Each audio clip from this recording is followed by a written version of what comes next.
चलो last class में जो चीज़ हमने कवर करी थी उसका एक बेस आज बता रहा हूँ आपको। उसको यदि आप अच्छे से पढ़ोगे समझ, फार्माकोलॉजी, फार्माकेमिस्ट्री, फार्माकोथेरापेटिक, ये 3 से 4 जो सब्जेक्ट है। आज के लेक्चर में कुछ प्रीफिक्स सफिक्स बताऊंगा मैं। क्या ट्रिक्स होती है ड्रग के नाम याद करने की, उसको थोड़ा अच्छे से आप समझ लोगे तो आपको कम से कम 400 ड्रग के mode of mechanism of action, ठीक है, और उनका यूज, उनके साइड इफेक्ट आपको याद हो जाएंगे जस्ट 15 मिनट के अंदर ना। इस पर थोड़ा सा ध्यान देना आप अच्छे से। चलो ये कुछ सफिक्स प्रीफिक्स हैं ना, हिंदी में अनुलग्न पूर्वलग्न कुछ बोलते हैं इसमें ना। किसी ड्रग के इनिशियल या लास्ट में कुछ लगा हो तो उससे हम कुछ ना कुछ शॉर्टकट तरीका निकाल लेते हैं कि ड्रग क्या होगी, क्या काम में आती होगी। तो फार्माकोलॉजी, केमिस्ट्री वगैरह सब में वो बहुत सारी चीजें शॉर्टकट याद हो जाए, को ट्रिक्स लगाना बस, ठीक है। तो 4-5 ड्रग के बारे में कुछ ना कुछ समझ। तो सल्फा, जिस भी ड्रग के अंदर आगे आपको सल्फा वर्ड मिल जाए, SULF है, SULPH है, वो सारे के सारे सल्फोनामाइड्स हैं। कहाँ काम करते हैं? एंटी मेटाबोलाइट है, पावा, DHF, THF, tetrahydrofolic acid synthesis को रोकती है, डायहाइड्रोफोलेट सिंथेटेज एंजाइम को इनहिबिट करके। तो उसका मैकेनिज्म याद हो गया आपको। फिर उसके साइड इफेक्ट क्या है? तो फोटो सेंसिटिविटी और क्रिस्टल यूरिया, ये इसका साइड इफेक्ट हो गया। और जिसके नाम में सल्फा लगा हो वो मैक्सिमम एंटीबैक्टीरियल एक्टिविटी शो करती है। साथ में मलेरिया में भी यूज करते हैं, बर्न थेरेपी में देते हैं, सल्फासेलाजिन पेट के लिए यूज करते हैं, सल्फा एसिटामाइड, सल्फा डायजिन, सल्फासेलाजिन, सल्फा, ये सल्फा, वो सल्फा लग गया मतलब ये। अब सिलीन, जिन ड्रग के लास्ट में सिलीन लग गया मतलब वो क्या है? पेनिसिलिन है, बीटा लैक्टम एंटीबायोटिक है, बीटा लैक्टम एंटीबायोटिक है, सेल वॉल सिंथेसिस को इनहिबिट करता है, बैक्टीरियल नेचर का होता है, ठीक है। मैकेनिज्म याद हो गया। हाइपर सेंसिटिविटी, एलर्जी, इसका साइड इफेक्ट हो गया। और बहुत सारे बैक्टीरियल इन्फेक्शन में यूज होती है। अब सिलीन में कौन सी होगी? मैंने एक एग्जांपल आपका अमोक्सिलिन का दिया, पर जो भी सिलीन हो, एम्पेसिलिन, कार्बेनिसिलिन, टिकार्सिलिन, एजिलोसिलिन, जो भी सिलीन है वो सब पेनिसिलिन है, वो सब ऐसा करती है। फिर जिनकी स्पेलिंग CEPH या CEF से शुरू, सारे के सारे सेफेलोस्पोरिन है। सेफेलोस्पोरिन जो है पेनिसिलिन की बहन है, मतलब ये भी सेल वॉल इनहिबिटर है। इनके अलग अलग टाइप्स है, फर्स्ट जनरेशन, सेकंड जनरेशन, वो सब बाकी हम डिटेल में पढ़ेंगे। बट जिनकी भी स्पेलिंग जैसे सिफेडॉक्सिन, सिफेक्सिम, सेफेलोथीन, सेफेलोरिडिन, सेफ, तो सेफेलोस्पोरिन हो गए, पेनिसिलिन, बीटा लैक्टम। साइक्लिन, जिसके अंदर 4 रिंग होती है, वो सब टेट्रासाइक्लिन होती है ना। तो doxycycline, minocycline, rolitetracycline, oxytetracycline, chlortetracycline. Protein inhibitor है, 30 राइबोसोम से जुड़ती है। इनको कभी भी मिल्क और एंटासिड के साथ नहीं देना चाहिए, नहीं तो इसका एब्जॉर्प्शन क्या हो जाएगा? कम हो जाएगा, ठीक है। साइड इफेक्ट की बात, बोन और टीथ इफेक्ट क्रिएट करता है, प्रेगनेंसी में कॉन्ट्राइंडिकेटेड है। फिर जिन ड्रग के लास्ट में मिसिन या माइसिला, अमाइनोग्लाइकोसाइड एंटीबायोटिक है, प्रोटीन इनहिबिटर है, 30 राइबोसोमल सब यूनिट से जुड़ता है। साइड इफेक्ट क्या है इसका? अभी बोला था मैंने, ऑटोटॉक्सिसिटी और कान और किडनी खराब कर देगा, तो ऑटोटॉक्सिसिटी और नेफ्रोटॉक्सिसिटी इसका साइड इफेक्ट हो गया। कहाँ काम में आता है? आपने एक स्ट्रेप्टोमाइसिन सुना है, anti tubercular drug, anti tubercular drug, intramuscular injection में देते हैं इसको, ओरली नहीं देते। थ्रोमाइसिन, इरिथ्रो, एजिथ्रो वगैरह सब मैक्रोलाइड याद आ गया आपको। लार्ज इलेक्ट्रॉन रिंग होती है इसके अंदर, और बड़ा है तो बड़े जगह जाके जुड़ेगा, तो 50 राइबोसोम पे जुड़ता है। तो इरिथ्रोमाइसिन, थ्रो और क्रो याद कर लो, इसका क्रो और इसका थ्रो, एजिथ्रो, एरिथ्रो, रॉक्सिथ्रो, क्लेरिथ्रो, है ना, ये हो गया। फ्लक्सासिन, सिप्रोफ्लक्सासिन, ऑफ्लक्सासिन, लियोफ्लक्सासिन, मॉक्सीफ्लक्सासिन, गटिफ्लक्सासिन। तो फ्लक्सासिन सारे फ्लोरोक्विनोलोन्स है, डीएनए गैरेज एंजाइम पे जाके जुड़ते हैं, यूटीआई में यूज करते हैं, यूरिनरी ट्रैक्ट इंफेक्शन में, और टीबी की सेकंड लाइन ड्रग है। क्वीन, क्लोरोक्वीन, पामाक्वीन, प्राइमाक्वीन, हाइड्रोक्सीक्लोरोक्वीन, है ना। तो क्वीन जितने भी क्वीन है मैक्सिमम इनके अंदर क्या होता है कि क्यूनोलिन न्यूक्लियस होता है, इसलिए क्वीन लगाते हैं। एंटी मलेरियल ड्रग है, ये टॉक्सिक हीम से नॉन टॉक्सिक हीमोजाइन बनने से रोकती है। इसको मैं आप मलेरिया वाले चैप्टर में अच्छे से और समझा दूंगा। कोनाजोल, फ्लूकोनाजोल, इट्राकोनाजोल, है ना, कोनाजोल इसमें मिल जाए आपको, तो सब क्या है? कीटेकोनाजोल हो गया। तो एंटी फंगल ड्रग होती है, ये एर्गोस्ट्रॉल सिंथेसिस को रोकती है। एर्गोस्ट्रॉल क्या होता है? फंगल की सेल मेम्ब्रेन के अंदर केमिकल पाया जाता है, उसको बोलते हैं एर्गोस्ट्रॉल। एर्गोस्ट्रॉल सिंथेसिस को रोक दोगे तो सेल मेम्ब्रेन परमेबिलिटी को क्या करेगा? अल्टर कर देगा, बैक्टीरिया की फंगस की डेथ हो जाएगी। तो फंजाइसिडल नेचर का होता है, ठीक है, फंजाइसिडल नेचर का होता है, ठीक है। फिर अल्बेंडाजोल, मेबेंडाजोल, ठीक है, अल्बेंडाजोल, मेबेंडाजोल ये एंथेलमेटिक्स है, एंथेलमेटिक्स वर्म्स के लिए यूज करते हैं, round worm, tag worm, hook worm वगैरह उसमें यूज किए जाते हैं, ठीक है। एंथेलमेटिक्स हो गए, पेट के अंदर जो वर्म से कीड़े हो जाते हैं ना उसको मारने के लिए यूज करते हैं। मेट्रोनिडाजोल, यहाँ पर वापस में most tinidazole, MOST, most tinidazole, metronidazole, ornidazole, secnidazole, tinidazole, ये सब टिनिडाजोल वाले निडाजोल ये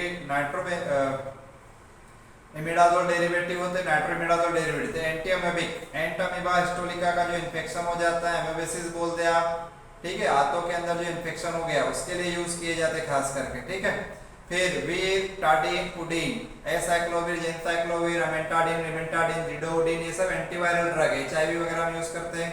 फ्लूरेन, इनफ्लूरेन, डेसफ्लूरेन, सियोफ्लूरेन, तो फ्लूरेन लग जाए जनरल एनेस्थेटिक है, वोलेटाइल लिक्विड उड़ता है, इनहेल किया या सुंघाया जाता है। डाइजेपाम, क्लोराजिपाम है ना, क्लोराजिपाम, अल्प्राजोलम, मिडाजोलम, तो जोलम और जिपाम लग जाए मतलब बेंजोडाइजेपिन डेरिवेटिव है, सेडेटिव, हिप्नोटिक, एंटी कन्वर्जेंट, नशे की दवाई है ना, नींद की दवाई है और कन्वर्जन एपिलेप्सी में भी यूज करते हैं। फिर बारबा वर्ड लग गया, फिनोबार्बिटोन, ब्यूटाबार्बिटोन, पेंटाबार्बिटोन, सिकाबार्बिटोन, बारबीचुरेट्स है, बारबीचुरिक एसिड के डेरिवेटिव होते हैं, तो ये भी सेडेटिव, हिप्नोटिक और कन्वर्जन में यूज करते हैं। क्लोरप्रोमाजिन, प्रोमाजिन एंटीसाइकोटिक है, D2 रिसेप्टर एंटागोनिस्ट है ना, साइकोसिस या पागलपन की दवाई। फाइसोस्टिग्माइन, नियोस्टिग्माइन, पायरिडोस्टिग्माइन, ये हम उधर जिनने पहले पढ़ चुके हैं, ठीक है ना, तो मैं रिपीट कराऊंगा इसको। मैं पैरासिम्पेथोमाइमेटिक ड्रग है, ये एसिटाइल कोलिन जो होता है, एसिटाइल कोलिन को मेटाबोलाइज करने के लिए एंजाइम की जरूरत पड़ती है, उसका नाम होता है कोलिन एस्टरेज, तो इनसे जाकर ड्रग जुड़ जाती है और एसिटाइल कोलिन के मेटाबॉलिज्म जो होता है कोलिन और एसिटिक एसिड में हो जाता है, तो उसको क्या करता है, ये इनहिबिट कर देता है, ठीक है। तो ये जो ड्रग्स है ये सब स्टिग्माइन वाली रिवर्सिबल इनहिबिटर है, थोड़ी देर के लिए इनहिबिट करती, परमानेंट इनहिबिट नहीं करती। फिर ओलोल लग जाए किसी में है ना, एटेनालोल, मेटाप्रोलोल, ओलोल है ना, लेबेटालोल, तो ओलोल वाले जितने भी ड्रग से बीटा ब्लॉकर है, बीटा रिसेप्टर को ब्लॉक कर देती है ड्रग। एड्रेनालिन, नॉरएड्रेनालिन को बीटा 1 रिसेप्टर पे जाकर जुड़ने नहीं देती, हार्ट रेट को कम कर देगी, मसल कॉन्ट्रैक्टिलिटी को कम कर देती है, कार्डियक मसल की, हार्ट की। तो बीपी में यूज करते हैं, बीपी को कम करने के लिए, एंजाइना पेक्टोरिस में भी देते हैं और कार्डियक अरिथमिया में भी देते हैं। फिर डिपिन, जिन ड्रग के लास्ट में डिपिन लग गया वो सब क्या है, कैल्शियम चैनल ब्लॉकर है, कैल्शियम की एंट्री को रोक देते हैं, कैल्शियम चैनल ब्लॉक, एम्लोडिपिन, डिपेडिपिन है ना, फेलोडिपिन, तो कैल्शियम चैनल ब्लॉकर है, मसल कॉन्स्ट्रिक्शन को रोकते हैं, तो बीपी में, एंजाइना में और अरिथमिया में भी यूज करते हैं। प्राजोसिन, टेराजोसिन अल्फा ब्लॉकर है, एंटी हाइपरटेंसिव ड्रग है, बीपी के ट्रीटमेंट यूज करते हैं। प्रिल, केप्टोप्रिल, निलोप्रिल, लिसिनोप्रिल, ये क्या करते हैं, तो एक सिस्टम है उसको मैं और पढ़ाऊंगा, थोड़ा सुन लो आप। एमएल बॉडी में रास होता है, रेनिन एंजियोटेंसिन सिस्टम होता है, इसमें एंजियोटेंसिनोजन इससे बनता है एंजियोटेंसिन फर्स्ट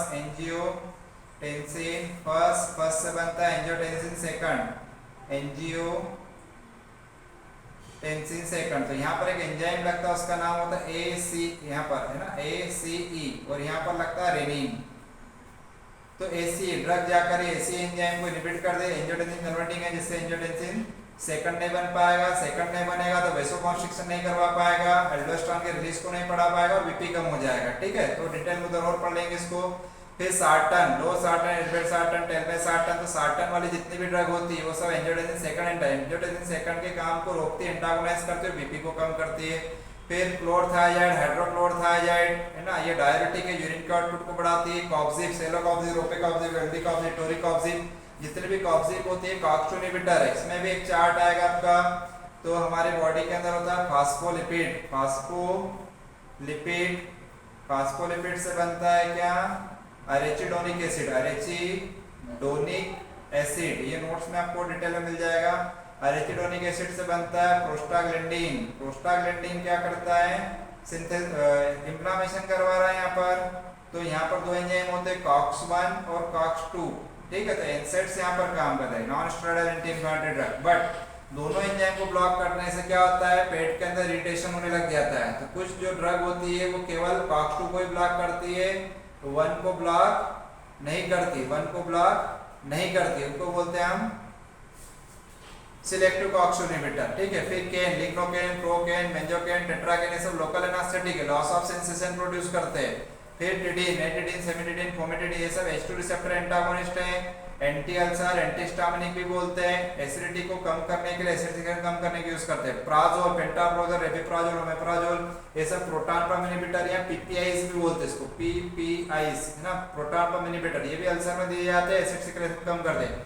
और स्टाटिन्स, सिम्वास्टाटिन है ना, रोसवास्टाटिन, एटोरवास्टाटिन, स्टाटिन, एचएमजी कोए रिडक्टेज इनहिबिटर है, लिपिड लोअरिंग ड्रग है। ये एलडीएल सिंथेस को या कोलेस्ट्रॉल सिंथेस को क्या करते हैं, कम करते हैं, कोलेस्ट्रॉल की सिंथेस को कम कर देते हैं। ये कुछ सफिक्स प्रीफिक्स से यदि आप इनको अच्छे से कर लोगे तो आप देखोगे कि प्रिल, जोसिन, डिपिन, ओलोल, ऐसे वर्ड याद कर ले, हमको कम से कम एक कैटेगरी के अंदर 10-10, 15-15 ड्रग का मैकेनिज्म याद हो गया, उनका यूज याद हो गया।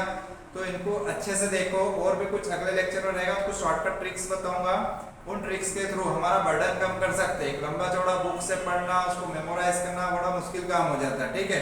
तो इन सफिक्स प्रीफिक्स यदि आप ध्यान दोगे तो 400-500 ड्रग हमारी यूं ही कवर हो जाती है, ठीक है। तो नेक्स्ट क्लास में मैं इसको आगे और कंटिन्यू कर दूंगा, ठीक है। कोई क्वेश्चन हो तो पूछ लो।